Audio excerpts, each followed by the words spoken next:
أعوذ بالله من الشيطان الرجيم. بسم الله الرحمن الرحيم. واعبدوا الله ولا تشركوا به شيئا وبالوالدين إحسانا وبذي القربى واليتامى والمساكين والجار ذي القربى والجار الجنب والصاحب بالجنب وابن السبيل وما ملكت أيمانكم إن الله لا يحب من كان مختالا فخورا. الذين يبخلون ويأمرون الناس بالبخل ويكتمون ما آتاهم الله من فضله وأعتدنا للكافرين عذابا مهينا. والذين ينفقون أموالهم رياء الناس ولا يؤمن بالله ولا باليوم الآخر ومن يكن الشيطان له قرينا فساء قرينا. وماذا عليهم لو آمنوا بالله واليوم الآخر وأنفقوا مما رزقهم الله وكان الله بهم عليما. إن الله لا يظلم مثقال ذرة وإن تك حسنة يضاعفها ويؤت من لدنه أجرا عظيما. فكيف إذا جئنا من كل أمة بشهيد وجئنا بك على هؤلاء شهيدا. يومئذ يود الذين كفروا وعصوا الرسول لو تسوى بهم الأرض ولا يكتمون الله حديثا.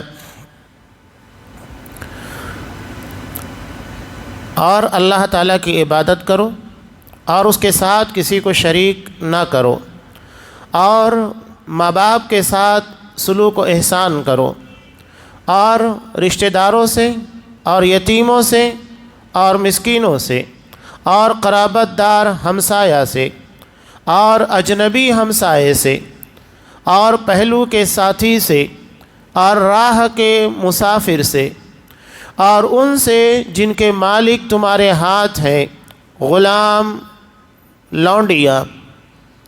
یقیناً اللہ تعالیٰ تکبر کرنے والے اور شیخی خوروں کو پسند نہیں فرماتا۔ جو لوگ بخیلی کرتے ہیں اور دوسروں کو بھی بخیلی کرنے کو کہتے ہیں، اللہ تعالیٰ نے جو اپنا فضل انہیں دے رکھا ہے اسے چھپا لیتے ہیں۔ ہم نے ان کافروں کے لیے ذلت کی مار تیار کر رکھی ہے۔ اور جو لوگ اپنا مال لوگوں کے دکھاوے کے لیے خرچ کرتے ہیں اور اللہ تعالیٰ پر اور قیامت کے دن پر ایمان نہیں رکھتے، اور جس کا ہمنشیں اور ساتھی شیطان ہو، وہ بدترین ساتھی ہے۔ بھلا ان کا کیا نقصان تھا اگر یہ اللہ پر اور قیامت کے دن پر ایمان لاتے اور اللہ تعالیٰ نے انہیں جو دے رکھا ہے اس میں سے خرچ کرتے۔ اللہ تعالیٰ انہیں خوب جاننے والا ہے۔ بے شک اللہ تعالیٰ ایک ذرہ برابر ظلم نہیں کرتا، اور اگر نیکی ہو تو اسے دگنی کر دیتا ہے، اور خاص اپنے پاس سے بڑا ثواب دیتا ہے۔ پس کیا حال ہوگا جس وقت کہ ہر امت میں سے ایک گواہ ہم لائیں گے اور آپ کو ان لوگوں پر گواہ بنا کر لائیں گے جس روز کافر اور رسول صلی اللہ علیہ وسلم کے نافرمان آرزو کریں گے کہ کاش انہیں زمین کے ساتھ ہموار کر دیا جاتا، اور اللہ تعالیٰ سے کوئی بات نہ چھپا سکیں گے۔ سورہ نساء آیت نمبر 36 سے آیت نمبر 42۔ محترم حاضرین، عزیز ماں اور بہنوں، میاں بیوی کے حقوق کو تفصیل کے ساتھ بیان کرنے کے بعد اس کے علاوہ بھی دیگر جو حقوق ہیں ان کا تذکرہ یہاں کیا جا رہا ہے، جیسا کہ والدین ہیں، قرابت دار ہیں، یتیم، مسکین اور پڑوسی، مسافر، ان تمام لوگوں کے حقوق کا تذکرہ کیا گیا۔ لیکن اس سے پہلے اللہ نے حکم دیا کہ عبادت صرف اللہ کی ہوگی اور اس کے ساتھ کسی کو شریک نہیں ٹھہرایا جائے گا۔ یہ بنیاد ہے، اس لیے کہ آگے آنے والے تمام احکامات اور تمام نیکیاں اور خوبیاں اسی وقت معتبر ہوگی جب ہم صرف اللہ کی عبادت کریں گے اور شرک سے بچیں گے، ورنہ ممکن نہیں ہے کہ آگے ہم بہت ساری نیکیاں کریں، جیسا کہ پیچھے کئی مرتبہ روایت گزر چکی۔ عبداللہ ابن جدعان یہ جاہلیت میں ایک بڑا نیک شخص تھا، لوگوں کی مدد کیا کرتا، غریبوں کو کھانا کھلاتا، بے سہارا لوگوں کو سہارا فراہم کرتا۔ تو حضرت عائشہ رضی اللہ تعالیٰ عنہ نے نبی کریم صلی اللہ علیہ وسلم سے اس کے بارے میں سوال کیا، تو آپ صلی اللہ علیہ وسلم نے کہا اس کا نیک عمل اسے قیامت کے دن کوئی فائدہ نہیں پہنچائے گا، اس لیے کہ اس نے ایک مرتبہ بھی نہیں کہا کہ اللہ کے سوا کوئی معبود برحق نہیں، یعنی اس نے کلمہ نہیں پڑھا۔ تو تمام نیکیاں اسی وقت معتبر ہوگی جب عقیدہ ہوگا، ایمان ہوگا۔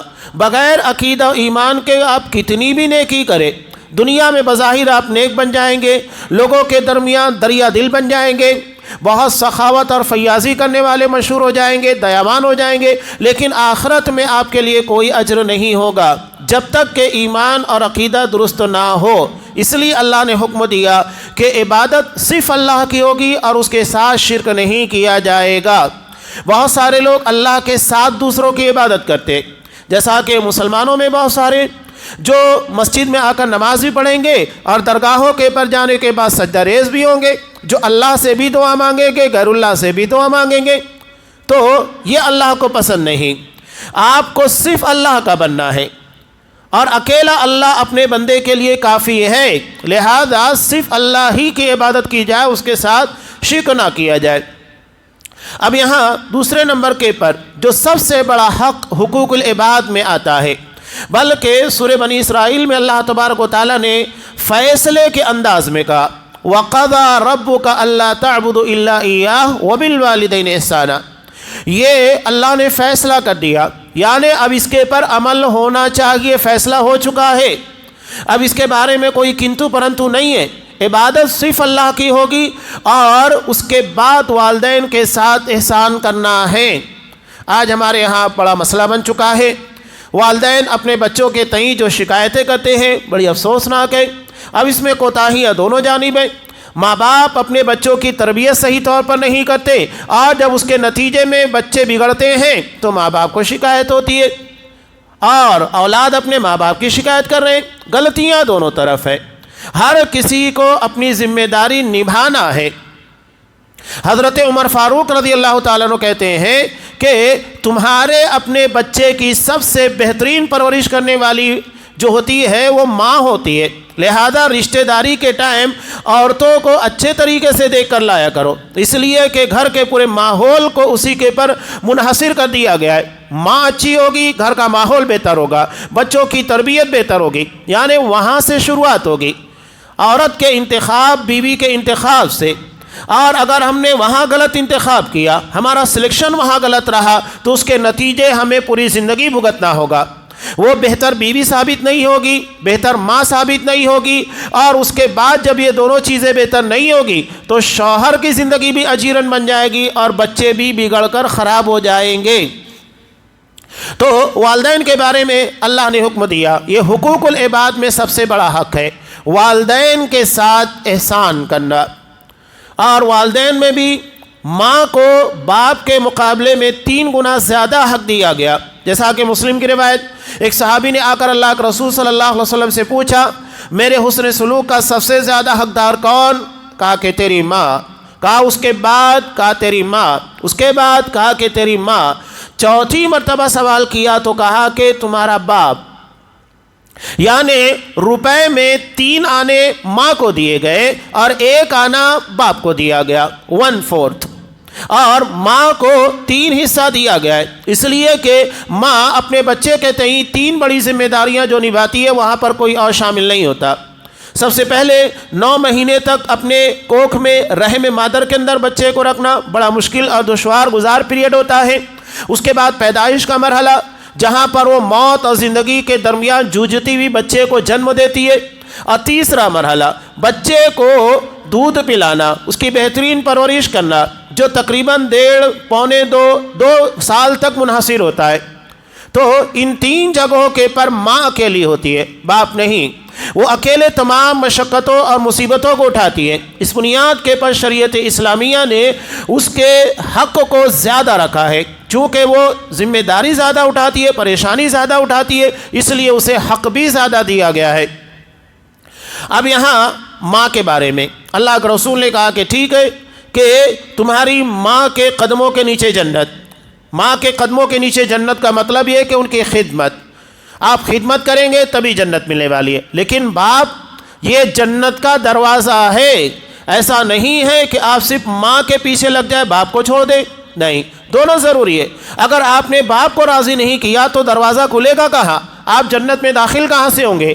تو ماں کا بھی اپنا حق ہے، باپ کا بھی اپنا حق ہے، اور دونوں چیزوں کو سمجھنا ہے۔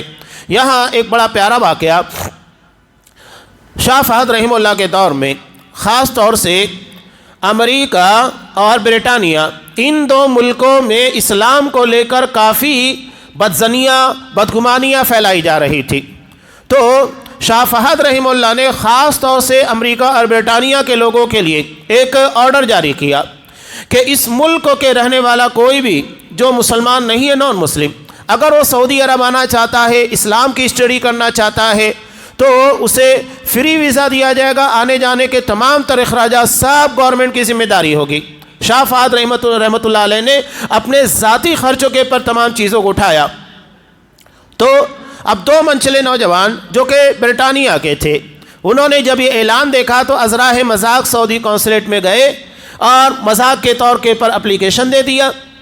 اب ان کی منظوری آ گئی، اور منظوری آنے کے بعد انہیں سعودی عرب جانا پڑا، حالانکہ انہوں نے یہ کام مذاق کے طور پر کیا تھا، لیکن یہ چیز ان لوگوں کی ہدایت کا ذریعہ بن گئی۔ اب یہ جب سعودی عرب گئے، 3 سال تک تھے، اللہ نے ان کو ہدایت دی، مسلمان بن گئے۔ آج بھی آپ دیکھیے کہ سعودی عرب کا جو ڈاٹا آیا ہے کہ 5 سالوں کے اندر تقریباً لاکھوں کی تعداد میں مسلمان ہوئے، لاکھوں کی تعداد میں صرف سعودی عرب کے اندر، باہر کی بات نہیں۔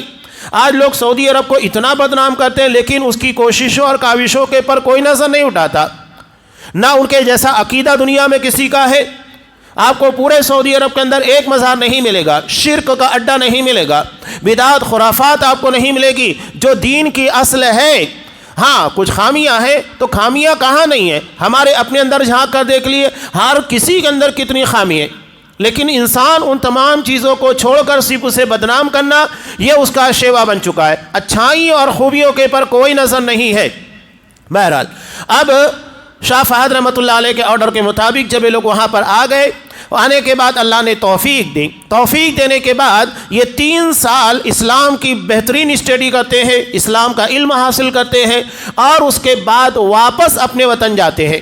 اور جانے کے بعد ان لوگوں نے ان جگہوں کو ٹارگیٹ کیا جہاں بوڑھے ماں باپ کو نوجوان اپنی جوانی کے اندر اور جوانی کی عیاشیوں کے اندر رکاوٹ سمجھتا ہے، لے جا کر اولڈ ایج ہوم میں ڈال دیتا ہے، اور اس کے بعد اپنی زندگی بڑی خوشیوں کے ساتھ، عیاشیوں کے ساتھ گزارتا ہے۔ تو انہوں نے ان جگہوں کا ٹارگیٹ کیا۔ اب وہاں جانے کے بعد جب انہوں نے قرآن مجید کی وہ آیات، نبی کریم صلی اللہ علیہ وسلم کے فرامین، جس میں ماں باپ کے تعلق سے حکم دیا گیا، انہیں اپنے ساتھ رکھ کر احسان کرنا ہے، ایسا نہیں ہے کہ ماں باپ کو اپنے سے جدا رکھ کر احسان کیجئے۔ قرآن کیا کہہ رہا ہے؟ وَبِالْوَالِدَيْنِ، ماں باپ کو اپنے ساتھ میں رکھ کر احسان کیجئے۔ ماں باپ کو صرف آپ کے پیسوں کی ضرورت نہیں ہے، بلکہ ماں باپ کو پیسوں سے کہیں زیادہ آپ کی محبت، آپ کی خدمات، ان تمام چیزوں کی ضرورت ہے۔ انہیں خدمات کی ضرورت پیش آتی ہے، کوئی دوسرا یہ کام نہیں کر سکتا ہے۔ اگر ہم اپنے ماں باپ کے پیشاب گندگیوں کو صاف کرتے وقت جھجک جو محسوس کرتے ہیں، تو اپنے بچپن کو یاد کیجئے کہ انہوں نے کئی سالوں تک کس طرح ہماری نجاست اور گندگی کو روزانہ صاف کیا ہے، تو ہمیں وہ چیز آسان لگے گی جو ہم اپنے ماں باپ کے ساتھ کر رہے ہیں۔ اور ایک ماں اور باپ کے تو کئی اولاد ہوتے ہیں، اگر یہ ہر کوئی اپنی ذمہ داری بانٹ لے تو اور آسانی ہو جاتی ہے، جبکہ ماں اپنی اولاد کی ذمہ داری کو نبھانے میں کسی کو تقسیم نہیں کرتی، بانٹتی نہیں، وہ اکیلے اپنے بچے کی پرورش کرتی ہے۔ ایسا نہیں ہے کہ کسی اور کے حوالے اپنے بچے کو کر دے، وہ اس کی گندگی صاف کرے، اس کا کپڑا چینج کرے، اسے کھانا کھلائے، نہیں، اکیلی ماں تمام چیزوں کو کرتی ہے، باپ اس کے پر خرچ کرتا ہے، تو ذمہ داری بڑھ جاتی ہے۔ تو ان لوگوں نے اولڈ ایج ہوم کا سہارا لیا، وہاں جا کر قرآن مجید کی آیات، نبی کریم صلی اللہ علیہ وسلم کے فرامین کو بیان کیا۔ جگہ کے پر ایک بوڑھا شخص روتے ہوئے کھڑا ہوتا ہے اور کہتا ہے کہ تم لوگوں نے یہاں آنے میں 30 سال کی دیری کر دی. اگر تم 30 سال پہلے ہمارے پاس آتے جب ہمارے بچے چھوٹے تھے تو ہم انہیں قرآن کی انہی آیات، انہی احکامات، نبی کے انہی فرامین کو سناتے، اپنے ماں باپ کے ساتھ تمہیں کیسے پیش آنا ہے، ان کی خدمات کیسے کرنا ہے. تو آج ہمارے بچے ہمیں یہاں لا کر نہیں چھوڑ جاتے بلکہ ہم اپنے بچوں کے ساتھ ہوتے، ہمارے بچے ہماری خدمت کر رہے ہوتے. اور جگہ کے پر ایک بڑی تعداد نے اسلام کو قبول کیا. تو یہ ہے اسلام کے احکامات. آج بھی آپ دیکھیے کہ دیگر قوموں کے مقابلے میں خاص طور سے مسلمان اپنے ماں باپ کے تئیں جتنی ذمہ داری خدمت انجام دیتے ہیں آپ کو دوسری جگہ نہیں ملے گا. بلکہ کورونا کے پیریڈ میں تو بڑے افسوس کے ساتھ کہنا پڑتا ہے کہ ایک سگا بیٹا اپنے باپ اور اپنی ماں کے قریب نہیں جا رہا تھا. پتہ چل گیا کہ کورونا ہے تو قریب نہیں جا رہا ہے، نہ اسے دوا دینے کے لیے جا رہا ہے، نہ اسے دیکھنے کے لیے جا رہا ہے. یعنی اسے اپنی ماں اپنے باپ سے زیادہ اپنی جان کی فکر لگی ہوئی ہے، یہاں تک کہ مرنے کے بعد ان کا کریا کرم کرنے کے لیے تیار نہیں. اور ایسے میں مسلمانوں نے جو کردار ادا کیا، چاہے آپ ہاسپٹل کی بات کیجئے، دیگر جگہوں کی بات کیجئے، اس کی بنیاد کے پر آج ہندوستان کے اندر ایک بڑا فرق پڑا ہے کہ غیروں کے اندر مسلمانوں کے تئیں ہمدردی پیدا ہوئی. تو یہ خاص طور سے ہمیں سوشل لائن کے اندر اپنے اخلاق، اپنے کردار کو غیروں کے سامنے اچھا بنا کر پیش کرنا چاہیے. اس کی بنیاد کے پر ان کے دلوں کے اندر مسلمانوں کے تعلق سے وہ کتنا بھی نفرت پھیلائے، ایک لمحے کے اندر وہ نفرت ختم ہو جائے گی آپ کے اخلاق، آپ کے کردار کو دیکھنے کے بعد. تو ہمیں اپنے اخلاق و کردار کو خاص طور سے مسلمانوں کے ساتھ ساتھ غیر مسلموں میں بھی بہتر رکھنا چاہیے. یہ ہماری ذمہ داری ہے. نبی کریم صلی اللہ علیہ وسلم کے تعلق سے قرآن نے کہا وَإِنَّكَ لَعَلَىٰ خُلُقٍ عَظِيمٍ، اے میرے حبیب آپ اخلاق کے سب سے اعلیٰ ترین مرتبے کے پر فائز ہیں، اور ہم اسی نبی کی امتی ہیں تو ہمیں بھی اسی اخلاق، اسی کردار کو اپنانا ہے جو ہمارے نبی محمد رسول اللہ صلی اللہ علیہ وسلم کا تھا. اس کے بعد قرآن مجید نے کہا وَبِذِي الْقُرْبَى، قرابت دار، رشتہ دار. اب یہاں ایک ہی حدیث میں پیش کر کے اپنی بات کو آگے بڑھا دیتا ہوں. رشتہ داری کا مطلب یہ نہیں ہے کہ اگر کوئی ہمارے یہاں آتا ہے، ہمیں شادی میں بلاتا ہے، ہم اگر بیمار پڑ جاتے تو تیمارداری کے لیے آتا ہے، ہماری مصیبت کے موقع پر کھڑا رہتا ہے تو ہم بھی جواب میں ویسا ہی کریں. اور اگر کوئی ہمیں نہیں پوچھتا، ہمیں شادی میں نہیں بلاتا، مصیبت میں نہیں آتا تو ہم بھی نہیں بلائیں گے. یہ تاجرانہ ذہنیت ہے. دکاندار کے پاس آپ جائیں گے، 100 روپے دیں گے، وہ 100 روپے کا سامان دے گا، 50 روپے دیں گے، 50 کا سامان دے گا. یعنی آپ جو دیں گے اسی کا لوٹا کر آپ کو دے گا. ایسا نہیں ہے کہ آپ وہاں پر 100 روپے لے کر جائیں وہ آپ کو 1000 روپے کا سامان دے دیں. نہیں، وہ اتنا ہی سامان دے گا جتنا آپ نے پیسہ دیا. تو یہ تاجرانہ ذہنیت ہے.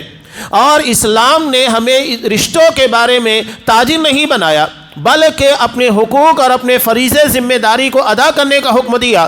تمہاری جو ذمہ داری ہے وہ ادا کرو. سامنے والا ادا کرتا ہے نہیں کرتا ہے، اللہ اس سے اس کے بارے میں سوال کرے گا، آپ سے اللہ آپ کے بارے میں سوال کرے گا. تو ہمیں اپنے فریضے، اپنی ذمہ داری کو نبھانا ہے.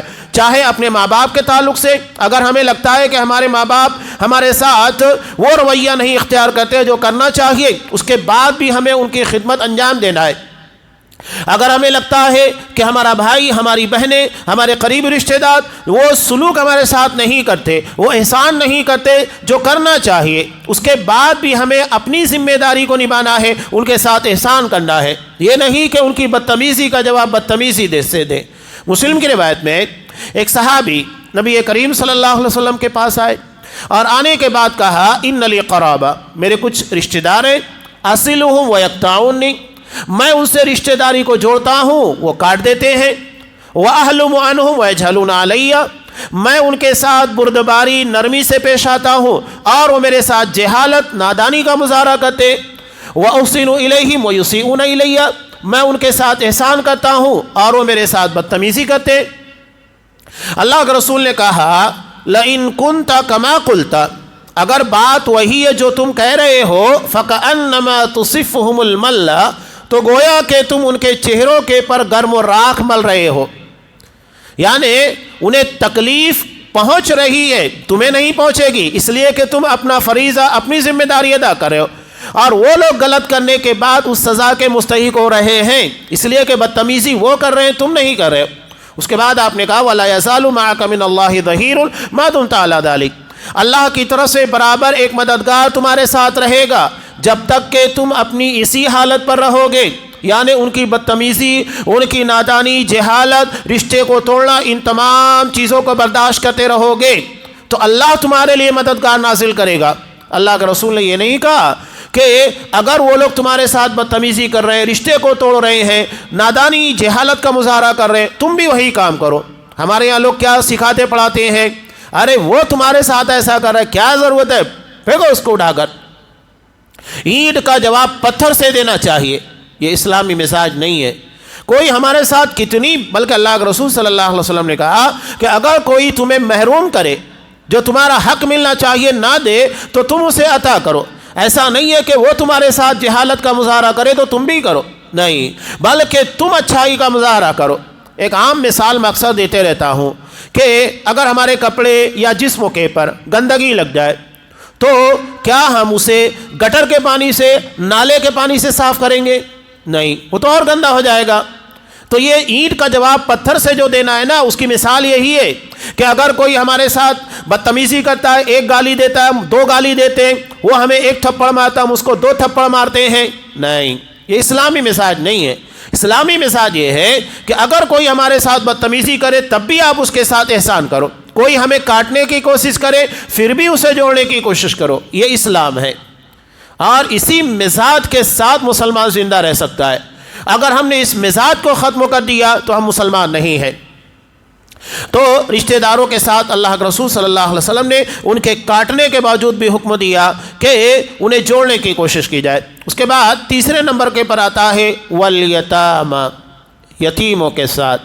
یتیم یعنی جس کے باپ کا بلوغت سے پہلے انتقال ہو چکا ہو، وہ یتیم ہے، اب اس کا سرپرست کوئی نہیں۔ ہمارے ہاں جو مزاج بنایا گیا یتیم خانے کا، یہ اسلامی مزاج نہیں ہے، اس لیے کہ یتیم خانے میں ڈالنے کے بعد ایک یتیم کو یہ ترشایا جاتا ہے کہ تو سماج کا ایسا فرد ہے جو عام سماجی زندگی نہیں گزار سکتا، جس طرح عام لوگ زندگی گزار رہے ہیں، جس طرح عام بچے زندگی گزار رہے ہیں۔ ان کے ماں باپ ہیں، ان کے بھائی بہن ہیں، ان کے رشتہ دار ہیں، ہر طریقے سے انہیں سہارا فراہم ہے۔ اب چونکہ تم سماج میں ان تمام سہاروں سے کٹے ہوئے ہو اور تمہارا کوئی سہارا نہیں ہے، بے سہارا ہو، لہذا تمہیں یتیم خانے کے اندر رکھا جائے گا، ایک الگ زندگی گزارنے کے پر مجبور کیا جائے گا، نہیں۔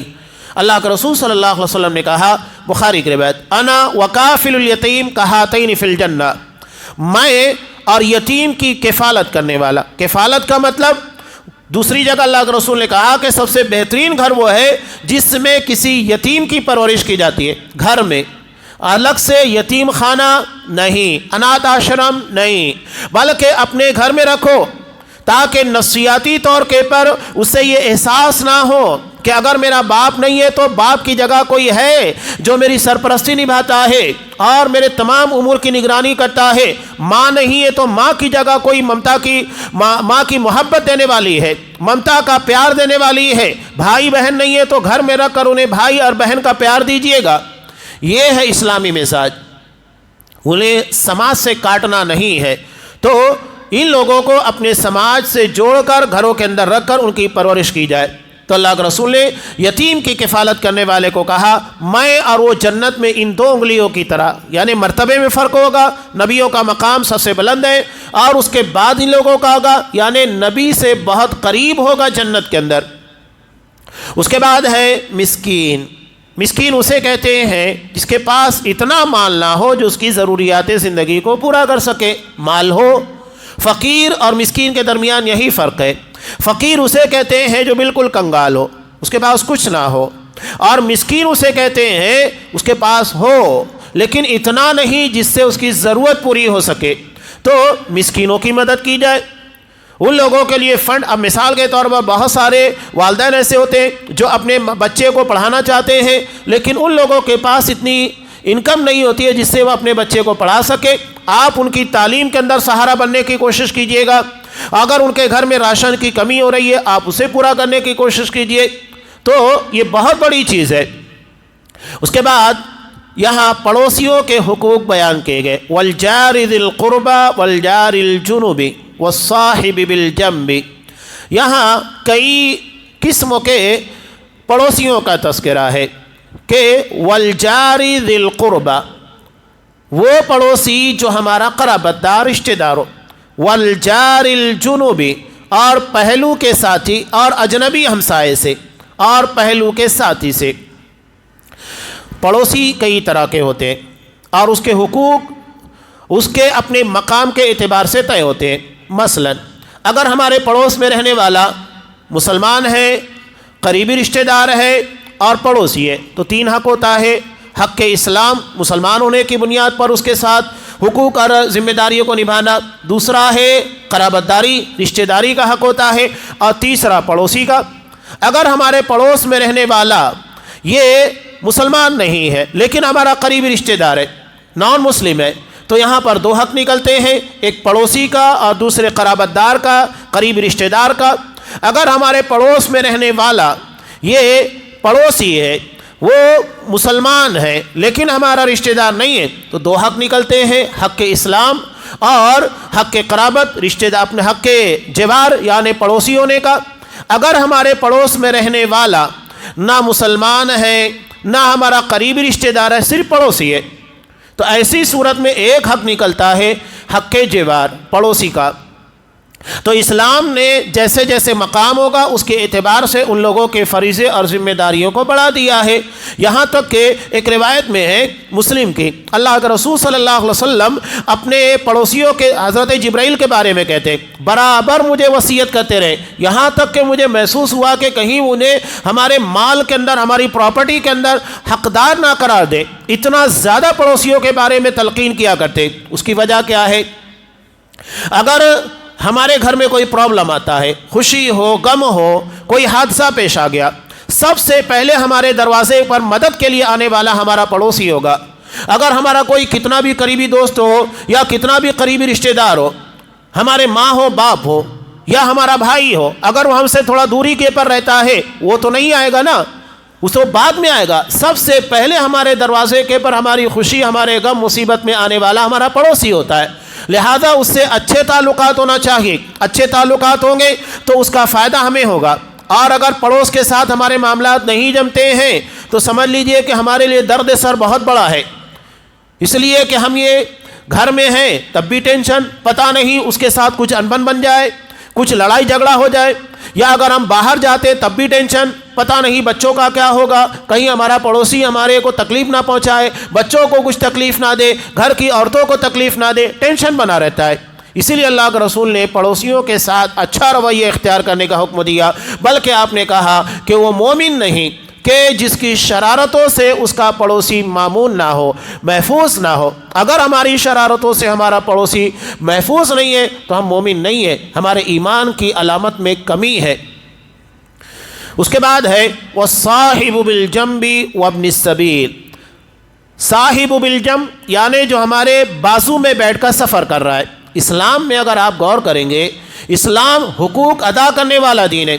سوچئے ہمارے بازو میں بیٹھ کر سفر کرنے والا، کبھی کبھی ایسا ہوتا ہے کہ آدھے گھنٹے کا سفر ہوتا ہے، آپ منماڑ جا رہے ہیں، بڑی مشکل سے آپ کا آدھے گھنٹے کا سفر ہے، آپ اس کے آگے جا رہے ہیں تو سفر کا ٹائم بڑھتے جا رہا ہے، لیکن کم سے کم وقتوں میں ہمارے بازو میں بیٹھنے والے ساتھی کے بارے میں قرآن کہہ رہا ہے کہ اس کا بھی حق ہے۔ یعنی اگر اسے کوئی ضرورت پیش آ جائے، سفر میں کوئی تکلیف پیش آ جائے، کچھ مدد کی ضرورت پیش آ جائے تو آپ اس کی مدد کیجئے گا۔ اور اس کے بعد اخیر میں قرآن مجید نے بیان کیا سیکنڈ لاسٹ وابن السبیل، مسافر۔